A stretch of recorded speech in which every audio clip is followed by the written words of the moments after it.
So my paper's called Iran's Gen Z Uprising, or Gen Z, depending on which side of the pond you're on. TikTok, Visuality, Music, the Diaspora, and Iran's Gen Z Uprising. So I mean, my central research question, I'm asking, how have Iranians within Iran and across the diaspora community used TikTok to highlight the cause of woman life freedom following the murder of Mahsa Amini? So I'll try not to go over the 10 to 15 minutes. I've got time in front of me, so I'll be as sort of quick as I can. Okay. So, as we will all know by now, Mahsa Amini was a 22-year-old Kurdish Iranian woman who was murdered on the 16th of September 2022 by the morality police, sometimes known as the Guidance Patrol. There have been protests on the street and protests online, and they peaked sort of in the months following her deaths. We think at least 530 people were killed, including many young people, many young girls especially, have featured prominently in news articles and in media. So these include people varying ages, but generally speaking within the Gen Z category, including 22-year-old Hadis Najafi and 16-year-olds Serena Esmailzadeh and Nika Shakarami. One of the most troubling things is there's been sort of forced confessions from family members being pushed into video confessions where they say that their loved ones did something they didn't do under the coercion of the Islamic Republic. And one of the really important things is that this has been huge in terms of protest on TikTok, but both sides, so that's the protesters and that's the Islamic Republic itself, have been using Visuality to create a narrative around this incident. As you see, Mahsa Amini here did not wear, the hijab in the conventional way expected by the Islamic Republic, for which he was punished brutally. So just to give you an idea of the scale of context of what I'm looking at and why I'm focusing on social media specifically, just on Twitter alone, there were 350 million tweets on the Persian Mahsa Amini hashtag in the first month after her death. So for a sense of scale, that's 50 million more than on the Ukraine hashtag between February and the end of November 2022. So it's a massive thing. Of course, there have been many scholars who pointed to the fact that when Twitter traffic's that high, some of it's going to be fabricated and external actors trying to co-opt the cause. But even so, there's a lot of them that aren't, and it's created a big Twitter storm, if you like, and we've equally seen that on TikTok. Okay, so just very quickly, I'm going to read through my abstract after providing that piece of context I've just provided for you there. So the paper argues that understanding the power of social media is crucial to conceptualizing the character, inspiration, and ambition of Iran's Gen Z-led uprising, both at home and across the diaspora. Through this, the paper addresses several considerable gaps within the social science literature. Previously, few scholars have theorized the specificity of the visual as a powerful political tool. There's a growing but limited literature on social media as a vehicle for change. Furthermore, a lot of this research has focused on Twitter, or X as it's known now, a platform unpreferable amongst the Zoomers. TikTok is a social media platform that depends on visuality and audio. As such, it creates its own specific forms of messaging. This paper seeks to apply an innovative methodology, which I've devised myself, the visual discourse tracing, to the Iranian protests, adapting it to allow for multimodal analysis. It uses this carefully devised, process-driven method to highlight the core ways in which TikTok has amplified the message of the Iranian protests. In doing so, it aims to contribute to future studies in social protest, encouraging researchers to challenge previously held assumptions and biases. Visuality defines the character of these contemporary protests, necessitating proper theorization when understanding the wider Iranian protest movement. Okay, just very briefly, a bit more about me. So you'll see in the bottom right here the name of my thesis, The Iranian-Saudi Rival Prolonging the War in Yemen. So I looked at digital media, various forms of propaganda, but especially visuality, in showing how sectarian and other narratives were used to justify certain actions and to serve as almost vehicles through which these states conducted power politics ostensibly. So that visuality thing has come through, the social media focus has come through, and obviously I focused a lot on Iranian propaganda from the state, but now I'm looking at Iranian propaganda in terms of social protest movements, and I suppose a slightly more positive spin. I previously looked at securitization theory as well, although it's not as relevant to this current paper. I think it's very important for me to talk just briefly about how I came to research this topic as well. So I was very humbled to be invited to give a talk on by my supervisor, Professor Clive Jones, on protests in Iran, rethinking change in the Islamic Republic at Durham. The four people you see here is one of my close Iranian colleagues, Professor Anousheh Shami, at the top here, and then Sir Richard Dalton, the former UK ambassador to Iran. And we have Hesham Forzan and Marcia Kouiasfahani. So it was great to be on that panel with them. I obviously was no expert in Iranian social protests. I was focusing more on Iranian state stuff.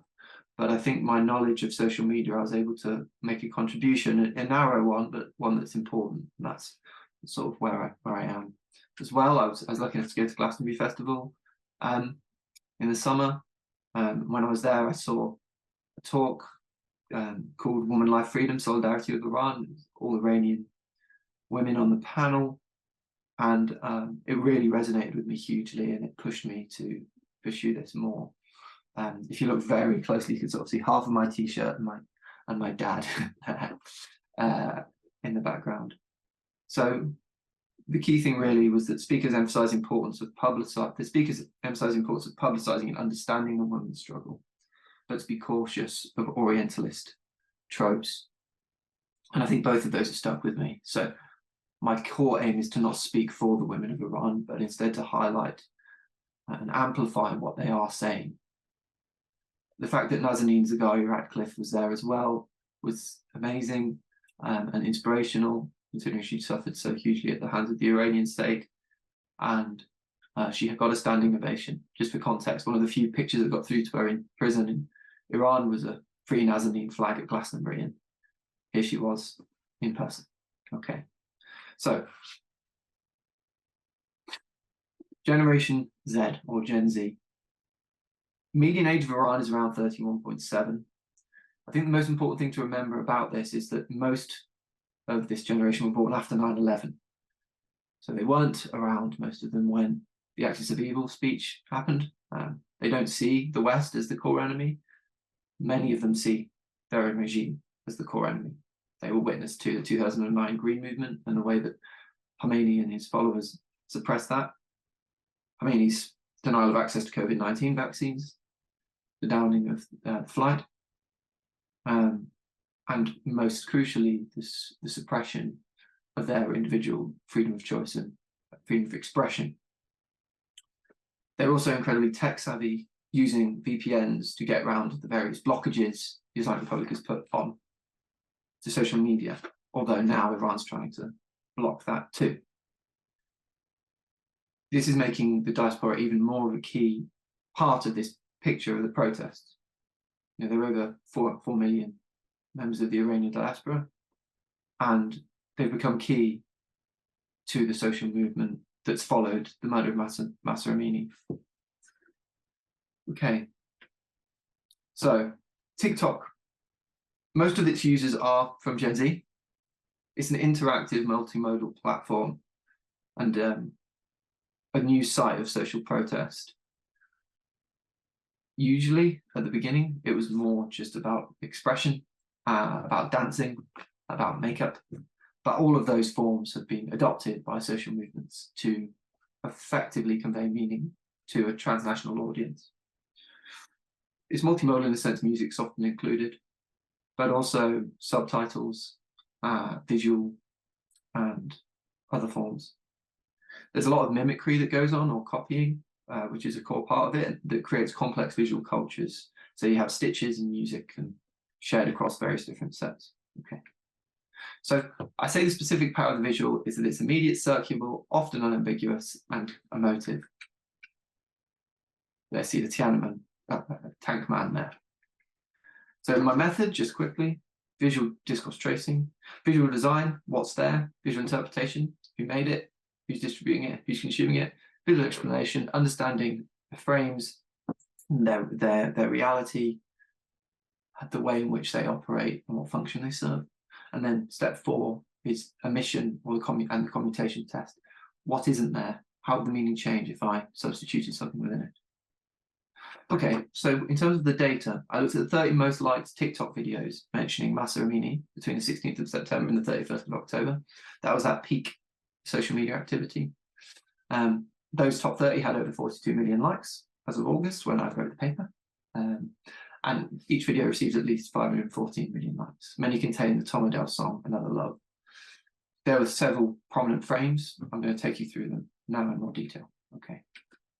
So I've taken some screenshots as an example. Get ready with me videos. These are commonly used to express identity, to break with conventions, with fashion norms and things. But it's been used, as you see at the top, it says, get ready with me to get unalived in Iran. And there were quite a few of these videos.